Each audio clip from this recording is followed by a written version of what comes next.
श्रावण महीने की एकादशी के दिन गंगा के जल में मात्र 7 बेलपत्री डालकर जो नंदीश्वर भगवान अर्थात जो शंकर जी के शिवलिंग के सामने नंदी होता है, उस नंदी के चरण पर गंगा का जल चढ़ाकर बेलपत्री शिव पर समर्पित कर देता है, उसके घर में रुपया रुकना चालू हो जाता है। फिर वो गलत जगह पर नहीं जाता, गलत स्थान पर वो धन जाएगा ही नहीं।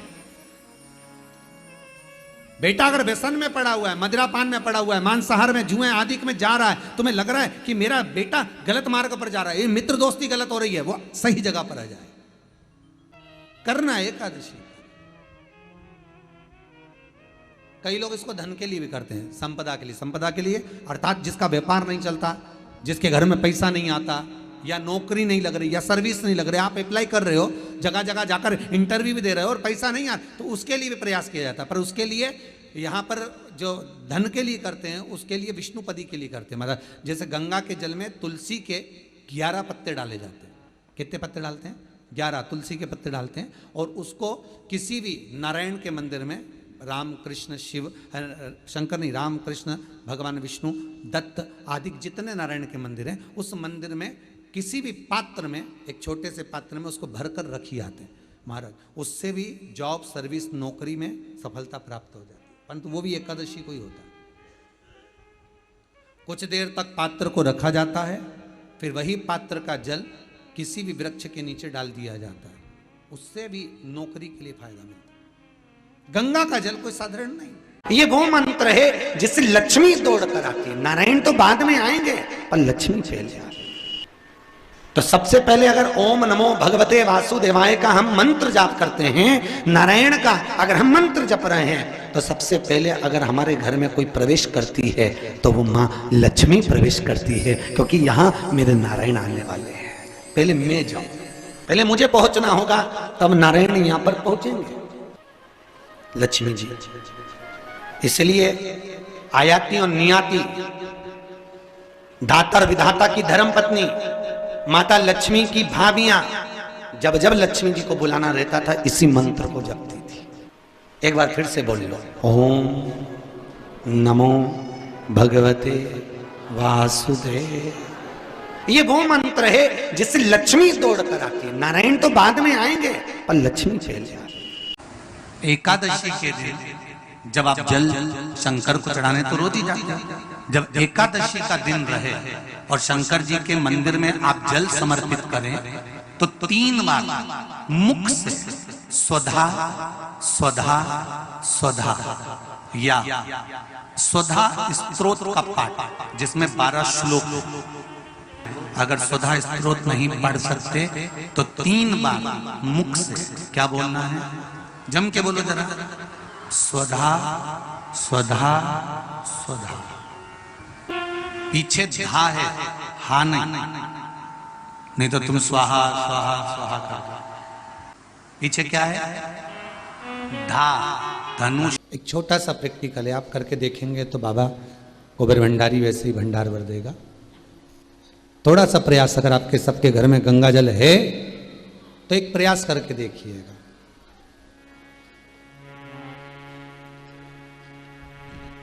कोई कार्य के लिए आप जा रहे हैं और वो कार्य अटक रहा है, नहीं हो रहा, बहुत प्रयास कर लिया आपने, बहुत दिन से लगे हुए कि ये काम होना ही चाहिए, ये काम बहुत जरूरी है और होना ही चाहिए, नहीं हो रहा। एक कटोरी में गंगा का जल निकाल लीजिए महाराज, और कटोरी में गंगा का जल निकालकर तुम्हारे घर में एक सिक्का पड़ा हो, 1 रुपया, 2 रुपया, 5 रुपया, कोई सा भी एक सिक्का पड़ा हो,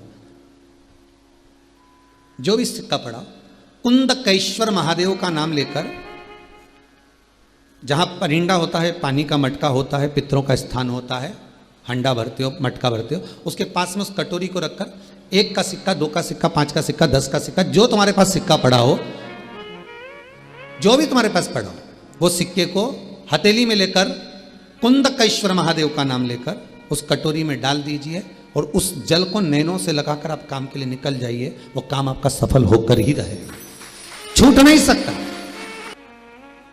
कुंदकेश्वर महादेव किनका नाम है? जम के बोलिए कुंदकेश्वर महादेव। ये कुंदकेश्वर महादेव को उस कटोरी में, उस बाटकी में सिक्के को और फिर जब आपका काम हो जाए, आप जिससे मिलने गए हो, जिससे काम की बात करने गए और काम हो गया, तो वो जल ले जाकर सिक्के के साथ, सिक्का तो डालो मंदिर में कहीं दान पेटी आदि में, और वो जल भगवान कुंदकेश्वर के नाम से शिव जी को समर्पित कर दो। बाबा से विनती करो, बहुत बहुत साधुवाद है बाबा, आपने मेरी लाज रख ली, तेरी कृपा बनी रहे, बस ये सुख मिलता। उसको धन्यवाद दो बाबा को बार बार। हम तो रोज कहते, रोज प्रतिदिन उठो और उठते से धन्यवाद दे दो, धन्यवाद। बेलपत्री का एक नियम है, बेलपत्री के वृक्ष का एक नियम है, बेलपत्री के पौधे का एक नियम है। पौधा बहुत छोटा है, बहुत छोटा, तो उसकी पत्ती ना उतारे। बहुत छोटे पौधे की पत्ती नहीं निकालना। बेलपत्री के पौधे का नियम है, आपके ऊपर बेलपत्री का वृक्ष का छांव पड़ने लगे, उसकी डाली आपके मस्तक से ऊंची हो जाए, उसकी छाया, उसकी पत्ती की हवा आपके मस्तक पर लगने लगे, तो उस बेलपत्री के पौधे की पत्ती उतार कर आप शिव को चढ़ा सकते हो। पर यह नहीं लिखा कि उसमें फल नहीं लगे तो चढ़ाओ मत, ऐसा प्रमाणिकता नहीं। गंगा जली का जल सूख रहा है, उसका कारण एक होता है कि परिवार में, घर में या तो किसी की नज़र लग जाती है, हाय लग जाती है, या कोई व्यक्ति किसी ना किसी रूप में उस परिवार में क्लेश या कहीं ना कहीं किसी ना किसी रूप में कोई बीमारी पकड़ने वाली है, तो गंगा की झारी अपने आप सूख जाती है। ध्यान दीजिएगा, संपदा कम होने वाली है, कहीं घाटा लगने वाला है, कहीं तकलीफ होने वाली है, तो गंगा की झारी का जल अपने आप सूख जाएगा। समझ जाओ, मार्गदर्शन करते हैं। हमारे घर में जितनी प्रतिमाएं रखी रहती, चाहे लड्डू गोपाल की हो, जगदम्बा की हो, शंकर जी की हो, हनुमान जी की हो, पितरों की हो, किसी भी देवता की मूर्ति, गणेश जी हो, लक्ष्मी जी हो, जिस देवता की मूर्ति आपके घर में रखी होगी, अगर कोई घात लगने वाली होगी, कोई कष्ट आने वाला होगा, तो भगवान के चेहरे की रौनक रंगत चली जाती है, भगवान का चेहरा भी उतर जाता है। सबसे पहले 4 दिन, 8 दिन, 6 दिन पहले वो भगवान का चेहरा उतर जाएगा कि ये घाट आने वाली। एकादशी के दिन बन सके एक बेलपत्र, उस बेलपत्र के मध्य भाग में बीच वाली पत्ती पर लाल चंदन और दोनों पत्तियों पर पीला चंदन, नीचे वाली दोनों पत्तियों पर पीला चंदन, बीच वाली पत्ती पर लाल चंदन और दोनों पत्तियों पर पीला चंदन, और इसी बेलपत्र के साथ में जो लाल चंदन वाला जो पत्ती है, उस पर एक श्वेत पुष्प, सफेद फूल रखकर आप अपनी कामना कर कर, जब आपको जल चढ़ाते चढ़ाते 3 महीना, 4 महीना, 5 महीना, 6 महीना आपके हो जाए और बाबा देव अधिदेव महादेव को जल चढ़ाते चढ़ाते समय बीत जाए, तब बाबा से अपने दिल की बात कहने के लिए लाल चंदन, सफेद पुष्प, पीला चंदन दोनों पत्तियों पर अपने हाथ में लेकर कामना कर कर अशोक सुंदरी वाली जगह पर जब हम उसको समर्पित कर, अशोक सुंदरी वाली जगह पर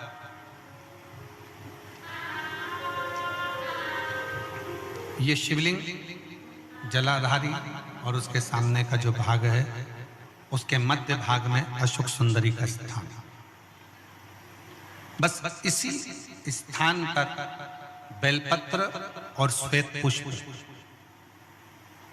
बीच वाली पत्ती पर लाल चंदन, आसपास की पत्तियों पर पीला चंदन, और वो शिवलिंग की सम्मुख में जो अशोक सुंदरी का स्थान है वहां समर्पित कर। उस स्थान ये रोज नहीं करना, फिर ध्यान देना, कभी कभी 4-6 महीने निकल जाएं, 8 महीने निकल जाएं, 3 महीने निकल जाएं, 5 महीने निकल जाएं, उस स्थान, और ये हमने एक बार नहीं बताया, इसको पहले भी वर्णन कर सकते। एकादशी के दिन गंगा के जल में मात्र 7 बेलपत्री डालकर, जो नंदीश्वर भगवान अर्थात जो शंकर जी के शिवलिंग के सामने नंदी होता है, उस नंदी के चरण पर गंगा का जल चढ़ाकर बेलपत्री शिव पर समर्पित कर देता है, उसके घर में रुपया रुकना चालू हो जाता है, फिर वो गलत जगह पर नहीं जाता। गलत स्थान पर वो धन जाएगा ही नहीं। बेटा अगर व्यसन में पड़ा हुआ है, मदिरा पान में पड़ा हुआ है, मांसाहार में, जुए आदि में जा रहा है, तुम्हें लग रहा है कि मेरा बेटा गलत मार्ग पर जा रहा है, ये मित्र दोस्ती गलत हो रही है, वो सही जगह पर आ जाए तो हो रही है। 30,000 रुपये महीना, 40,000 रुपये महीना कमा कर लेकर भी आ रहा है, कमाई तो आपकी हो रही है। 30-40 हज़ार रुपये महीना आप कमा रहे हो, 50,000 रुपये महीना, 1 लाख, 2 लाख, 4 लाख रुपए आप कमा भी रहे हो, पर आया और चला गया, उसका क्या करोगे?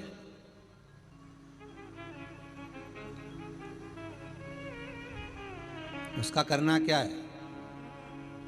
बहुत सुंदर संवाद है, ध्यान दीजिएगा।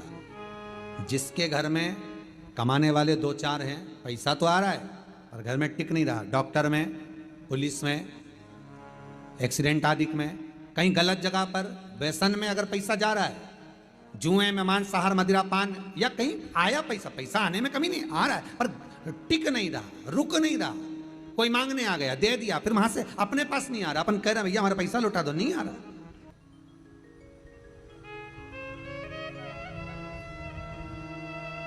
करना एकादशी। कई लोग इसको धन के लिए भी करते हैं, संपदा के लिए, संपदा के लिए अर्थात जिसका व्यापार नहीं चलता, जिसके घर में पैसा नहीं आता, या नौकरी नहीं लग रही, या सर्विस नहीं लग रही, आप अप्लाई कर रहे हो, जगह जगह जाकर इंटरव्यू भी दे रहे हो और पैसा नहीं आता, तो उसके लिए भी प्रयास किया जाता है। पर उसके लिए यहाँ पर जो धन के लिए करते हैं, उसके लिए विष्णुपदी के लिए करते हैं। मतलब जैसे गंगा के जल में तुलसी के 11 पत्ते डाले जाते हैं। कितने पत्ते डालते हैं? 11 तुलसी के पत्ते डालते हैं, और उसको किसी भी नारायण के मंदिर में, राम कृष्ण शिव, शंकर नहीं, राम कृष्ण भगवान विष्णु, दत्त आदि जितने नारायण के मंदिर हैं, उस मंदिर में किसी भी पात्र में, एक छोटे से पात्र में उसको भर कर रखी आते हैं महाराज। उससे भी जॉब, सर्विस, नौकरी में सफलता प्राप्त हो जाती है, परंतु वो भी एकादशी को ही होता है। कुछ देर तक पात्र को रखा जाता है, फिर वही पात्र का जल किसी भी वृक्ष के नीचे डाल दिया जाता है, उससे भी नौकरी के लिए फायदा मिलता है। गंगा का जल कोई साधारण नहीं। पैसा, धन ज़्यादा आने लगे तो पत्नी को कहना चाहिए कि देखो थोड़ा बहुत मेरा मन है, शिव महापुराण की कथा हो जाए, या फिर कहीं सत्कर्म में लग जाए, कहीं ब्राह्मण भोज, साधु भोज, सन्यासी भोज, गुरुजन में, संत जन में, साधु जन में, तपस्वी जन में कहीं लग जाए। ये धर्म पत्नी, जहां धर्म जुड़ा हुआ हो वो धर्म। महाराज कुछ तिथियां होती हैं, जिन तिथियों में अगर आप रोज गंगा का जल शंकर को नहीं चढ़ा सकते, तो शिव महापुराण कथा कहती है, स्कंद पुराण कहती है, विष्णु पुराण कहती है, गर्ग संहिता कहती है, गीता पुरुष गोरखपुर का कल्याण का गंगा अंक कहता है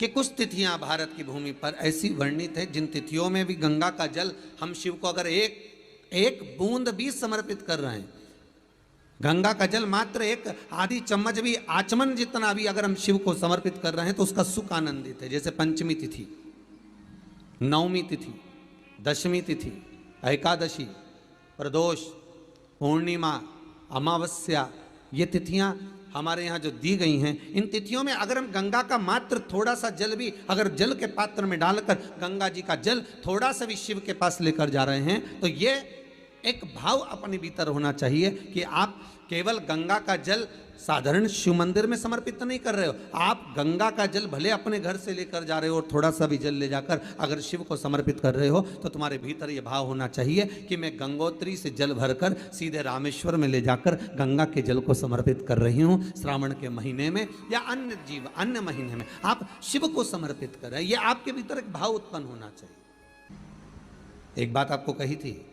गुरु महिमा में कि घर से जब निकला करो ना, तो भगवान देवाधिदेव महादेव का नाम लेकर श्री शिवाय नमस्तुभ्यम।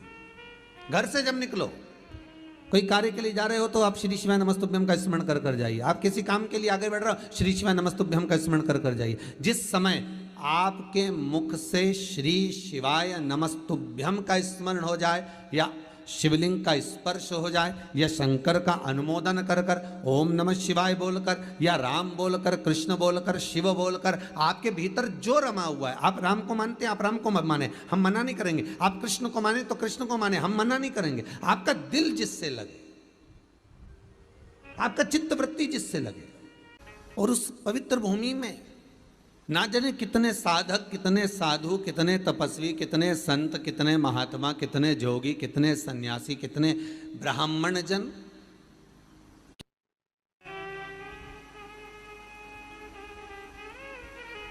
पवित्र भूमि।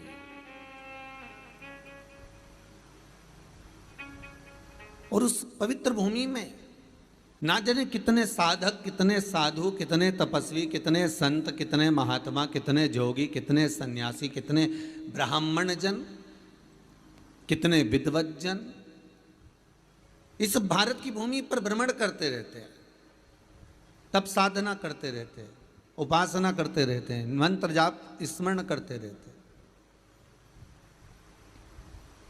और जब उनका मंत्र जाप का फल इस भूमि पर प्राप्त होता है तो यहाँ की जो रज है, यहाँ की जो धूल है, यहाँ की जो माटी है, वो सुख का अनुभव करा देती है, एक आनंद का अनुभव करा देती है। श्री भागीरथ बाबा गंगा जी को लेकर आए।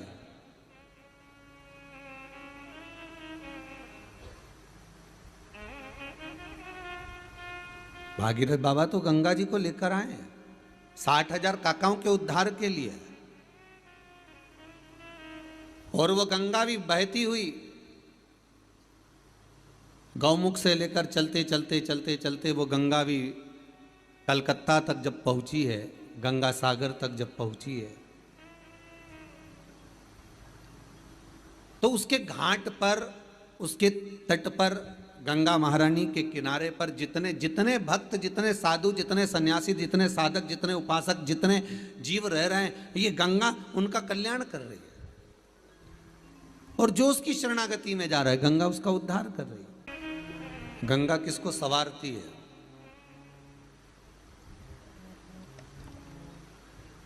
किसी ने कहा कि प्राण छूटे और गंगा जी में ले जाकर अस्थियों को छोड़ दो तो गंगा मोक्ष देती है। विष्णु पुराण में, गर्ग संहिता में, देवी भागवत में, शिव महापुराण में, स्कंद पुराण में लेख लिखे हैं कि गंगा जी ने शंकर जी से वर मांगा था कि मेरे जल में जब तक जीव की अस्थियां पड़ी रहेंगी तब तक वो जीवात्मा वैकुंठ का भोग भोगेगी।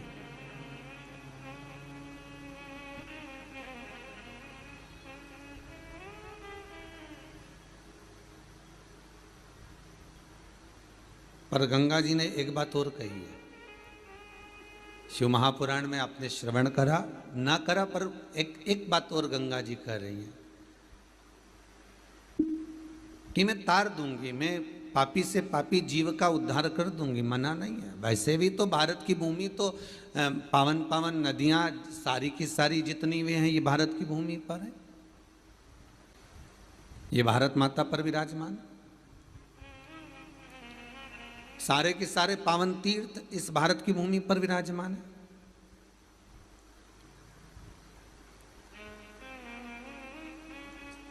पुण्यमय नदियां, पुण्यमय तीर्थ, पुण्यमय तालाब, सरोवर जितने भी हैं ये सब इस भारत की भूमि पर हैं।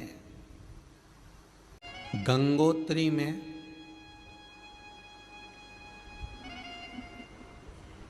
आप लोग गए होंगे, कई लोग गंगोत्री, बद्रीनाथ के जो 4 धाम हैं, यमुनोत्री, गंगोत्री, केदार और बद्रीनाथ। विष्णु पुराण में कहा 3 तरह से मरे हुए व्यक्ति की गति नहीं है, उसको मोक्ष नहीं है। पहला, पानी में डूब कर मरा हुआ, दूसरा सर्प के डसे से मरा हुआ, तीसरा स्त्री के हाथ से, नारी के हाथ से मरा हुआ व्यक्ति, इसकी गति नहीं है, मोक्ष नहीं है इसकी। इनकी गति केवल एक है, वो है शिव महापुराण की कथा। अगर कोई पानी में डूबकर मर भी गया है तो उसके परिवार का, उसके कुल का व्यक्ति अगर एक बार शंकर की कथा भले यहाँ आकर ना सुने, टीवी के सामने भी बैठकर सुन रहा है। एकादशी के दिन शंकर भगवान को चावल का दाना चढ़ाना चाहिए कि नहीं चाहिए? किसी ने पूछा कि चावल का दाना एकादशी पर भगवान शंकर को चढ़ा सकते हैं, चावल का दाना शंकर जी को चढ़ाते क्यों है, पहले तो वो समझ। बेलपत्री का तो महत्व आपको बार बार बताया कि बेलपत्री शिव जी को क्यों चढ़ाई जाती है, कहीं रोग के लिए, कहीं बीमारी के लिए, कहीं किस कार्य के लिए, कहीं कोई कार्य के लिए, कहीं कोई कार्य के लिए। चावल का दाना अगर हम शंकर भगवान को चढ़ा रहे हैं तो क्यों चढ़ा रहे हैं, उसका कारण क्या है? चावल का दाना शिव को चढ़ाने का केवल एक कारण रहता है कि चावल को अक्षत कहते हैं। अक्षत का मतलब होता है अक्षय।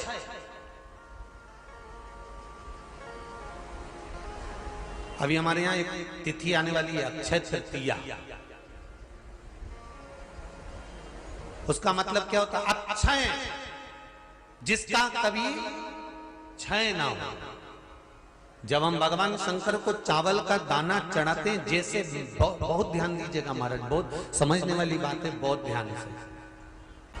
चावल का दाना हमारे मस्तक पर तिलक करने के बाद पंडित जी क्यों लगाते हैं कि भगवान जैसा समय आज चल रहा है, आप पूजन कर रहे हो, पाठ कर रहे हो, दान कर रहे हो, पुण्य कर रहे हो, सत्कर्म कर रहे हो, भजन कर रहे हो, मेरा देव अधिदेव महादेव, मेरा नारायण, मेरा सत्यनारायण भगवान, मेरा राम जी, मेरा विष्णु जी, मेरा भागवत मैया, मेरी रामायण मैया, ब्राह्मण मस्तक पर तिलक लगाने के बाद चावल इसलिए लगाता है कि जैसा समय आज चल रहा है, भगवान तुमको ऐसा ही समय बनाकर रखे और तुम ऐसे ही चार चांद लगाते रहो, दान पुण्य संकीर्तन करते रहो, इसलिए मस्तक पर चावल का दाना लगाया जाए।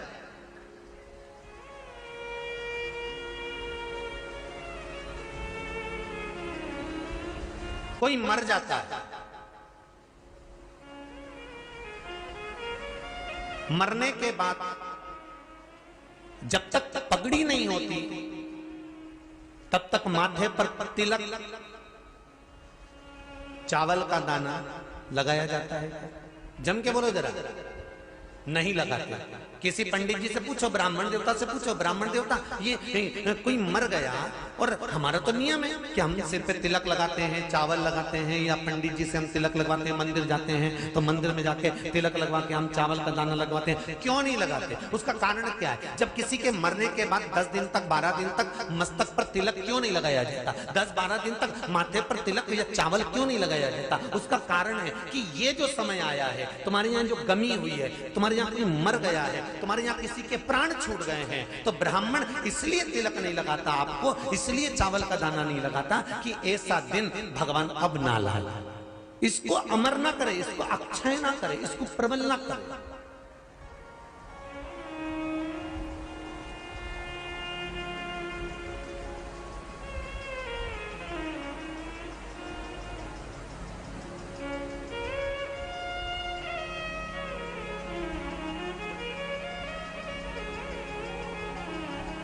और जब चावल का दाना, तो यहां शिव महापुराण की कथा करी, चावल का दाना हम शिव जी को क्यों चढ़ाते हैं, भगवान को क्यों समर्पित करते हैं, भगवान की पूजन में अक्षत क्यों समर्पित करते हैं, चावल क्यों समर्पित करते हैं, उसका कारण क्या है? तो कहा आज मैंने जब चावल का दाना आपको समर्पित करा है, जिस भाव से, जिस विश्वास से, जिस श्रद्धा से, जिस मन से मैं आपको रिझा रही हूँ, हे भोलेनाथ मेरी ये मनोकामना पूर्ण कर, इसको अक्षय कर देना, इसको अमर कर देना, बस इतनी कृपा आप कर। किसी ने पूछा एकादशी के दिन चावल चढ़ाए कि नहीं चढ़ाए, तो यहाँ तो सीधी सीधी बात है, बीमारी देखकर थोड़ी ना आती है कि नवरात्र चल रहे हैं कि सावन का सोमवार चल रहा है, बीमारी तो बीमारी। तुम चावल मत खाओ। तिरुपति कौन कौन गया? हाथ उठाओ। ठीक है। जगन्नाथ जी कौन कौन गया? हाथ उठाओ। हाँ ठीक है। द्वारका जी कौन कौन गया? हाथ उठाओ। ठीक है। बद्रीनाथ कौन कौन गया? हाथ उठाओ। ठीक है। एकादशी के दिन कभी तुम बद्रीनाथ चले जाओ, एकादशी के दिन तुम द्वारका चले जाओ, एकादशी के दिन तुम तिरुपति चले जाओ, एकादशी के दिन तुम जगन्नाथ चले जाओ, एकादशी के दिन तुम्हारी मर्जी पड़े भगवान के किसी धाम में चले जाओ और भगवान को भोग लगाओ और उनकी थाली को झांक कर देखना, उसमें चावल जरूर मिलेगा। उसमें ऐसा नहीं है कि चावल नहीं मिलेगा। बद्री नारायण में भगवान को चावल का भोग लगा हुआ मिलेगा, द्वारका में चावल का भोग लगा हुआ मिलेगा, आपको जगन्नाथ में चावल का भोग लगा हुआ मिलेगा, तिरुपति में मिलेगा, द्वारकाधीश में मिलेगा, नाथू द्वारा में मिलेगा, सांवरिया सेठ में मिलेगा, काकरोली जी में मिलेगा। आप जहां जाओगे वहां पर एकादशी के दिन भगवान को चावल आएगा, क्योंकि भगवान के लिए परहेज नहीं है। जो काम में डूबा हुआ है, जो आसक्ति में डूबा हुआ है, जो लोभ में डूबा हुआ है, जो वासनाओं में डूबा हुआ है, जो तृष्णा में डूबा हुआ है, और जो माता के गर्भ से जन्म लिया, एकादशी के दिन चावल उसको नहीं खाना। अब हमारे यहां तो कहावत में कहते हैं, राम जी की जब स्तुति गाते हैं तो कहते हैं भय प्रगट। आती है आप लोगों को? एक लाइन तो आती होगी, गाओ जरा। भय प्रगट दीन कौशल। अब रामचरितमानस में कहा भय प्रगट कृपाला। प्रगट मतलब एकदम सामने आ गए। यहां लिखा है पेदा भय लाला। अगर तुलसीदास जी लिखते तो जन्म लिया होता राम जी ने तो तुलसीदास बाबा लिख देते कि पैदा भय, माता के गर्भ से इनका जन्म हो। नहीं नहीं नहीं, यहाँ कहा भय प्रगट कृपाला दीन कौशल्या। यहाँ प्रगट। एकादशी के माता पिता कौन है? सबसे पहले एकादशी का व्रत किसने रखा था?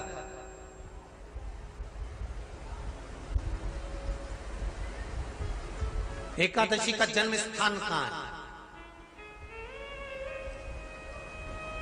दुनिया के लोग बहुत प्रश्न करते हैं, राम जी अयोध्या में हुए थे, भगवान कृष्ण मथुरा में हुए थे, तो एकादशी कहां हुई थी? तो उसको बताना तो पड़ेगा कहां हुई थी।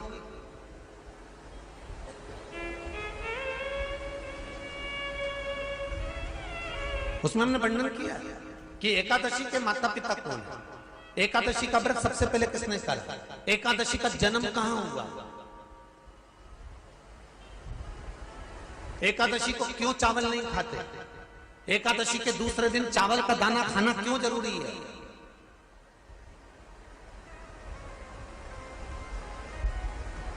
कौन सा तीर्थ है जहां एकादशी को उल्टा लटका दिया। एक एक चीज का वर्णन स्कंद पुराण सब चीजों का वर्णन कर देता है। प्रत्येक तो यहां जो वर्णन आया कि आप मनुष्य जो माता पिता के गर्भ से, माता के गर्भ से जन्म लिया हो, संसार में जिसका जन्म हुआ हो और मृत्यु लोक में गर्भ की कैद में रहने के बाद जन्मा हो, उसको एकादशी के दिन चावल नहीं खाना चाहिए। महाराज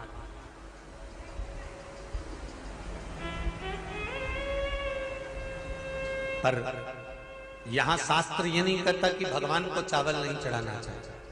यहां शास्त्र कहता है आप शिव जी को चाहे एकादशी हो, चाहे द्वादशी हो, चाहे प्रदोष हो, चाहे पूर्णिमा हो, चाहे अमावस्या हो, चावल का दाना आप भगवान शिव को समर्पित कर सकते हो और ज्यादा नहीं। शंकर कभी ये नहीं कहते कि मुझे बहुत सारा चढ़ा। शंकर जी की कथा कहती है कितना, मात्र एक चावल का दाना। हम तो उनसे भी कहेंगे जो लोग कहते हैं ना कि हम आज हमारा सावन का महीना है तो आज हमें भगवान को 1.25 लाख बेलपत्र चढ़ाएंगे, तो कोई कहता हम 1000 बेलपत्र चढ़ाएंगे, तो कोई के हम 5000 चढ़ाएंगे, कोई के हम 50,000 चढ़ाएंगे। मेरा निवेदन केवल इतना है, तुम तो एक चढ़ा। और ये भी जरूरी नहीं है, एक बेलपत्र भी कब चढ़ाई जाती है शंकर भगवान को, जब तुमने किसी एक बेलपत्र का पेड़ लगाया होगा और वो पेड़ बड़ा हो गया होगा, तब तुम हकदार बनते हो कि किसी के पेड़ की बेलपत्र तोड़कर शिव को चढ़ाई जाए। मान लो कोई व्यापार, कोई दुकान, कोई फैक्ट्री आपकी ठीक नहीं चल रही है, आप ठेला लगा रहे हो, सब्जी की दुकान लगा रहे हो, कोई दुकान खोल कर बैठे हो, कोई फैक्ट्री लगा कर बैठे हो, कोई व्यापार कर रहे हो और उस व्यापार में तुम्हें आनंद नहीं आ रहा, बहुत तकलीफ चल रही है, बहुत तकलीफ, सब कुछ करके देख लिया पर वो तकलीफ मिटी नहीं रही। तो थोड़े दिन थोड़े समय किसी भी शंकर के मंदिर में बटकेश्वर महादेव के नाम से एक बेलपत्र चढ़ाने का तरीका जरा समझ लेंगे। आप अगर जिस दिशा में खड़े हो, अगर आप शंकर के शिवलिंग के इधर हो तो बेलपत्री का डंडी का मुख आपकी ओर होना चाहिए। आप इधर हो तो डंडी का मुख उधर हो, आप उधर हो तो डंडी का मुख उधर हो, आप इधर हैं तो डंडी का मुख इधर हो। बटकेश्वर महादेव के नाम से शंकर जी के मंदिर में एक बेलपत्री पर डंडी का मुख अपनी ओर होना चाहिए। जो डंडी है इसका मुख अपनी ओर। बटकेश्वर महादेव के नाम से एक बेलपत्र शंकर भगवान को समर्पित करो बटकेश्वर महादेव के नाम से। और बेलपत्र चढ़ाने के बाद में जो लोटे चले वो 7 बार, लोटे का जल 7 बार से मतलब है अलग से लोटा भरना नहीं है, 7 बार उसी लोटे का जल जब बेलपत्र डंडी समेत समर्पित कर दें, 7 बार उस लोटे के जल को 7 बार बटकेश्वर महादेव का नाम लेकर अपनी मन की कामना कर कर बाबा से विनती करते हुए कि बाबा मेरी ये छोटी सी अर्ज स्वीकार करते, 7 बार उस जल को चढ़ाओ। लगातार कम से कम आप 15 से 20 दिन तक लगातार बटकेश्वर महादेव के नाम से चढ़ाओगे। ऐसी कोई दुकान और फैक्ट्री नहीं तो चले नहीं और आगे बढ़े नहीं और काम सुलझे। बटकेश्वर महादेव, भगवान शंकर का ये नाम, भगवान शिव का ये स्तुति, भगवान शंकर का ये नाम बटकेश्वर महादेव। स्वयं भगवान शंकर ब्रह्मा जी का जब सिर कटकर बड़का पेड़ बन जाता है और उस पेड़ के नीचे, वृक्ष के नीचे शंकर भगवान विराजमान हो जाते हैं, शिव जी उसके नीचे विराजमान हो जाते हैं, उसी का नाम बटकेश्वर महादेव पड़ा। बटकेश्वर, बोल बटकेश्वर महादेव की। शिव जी के मंदिर में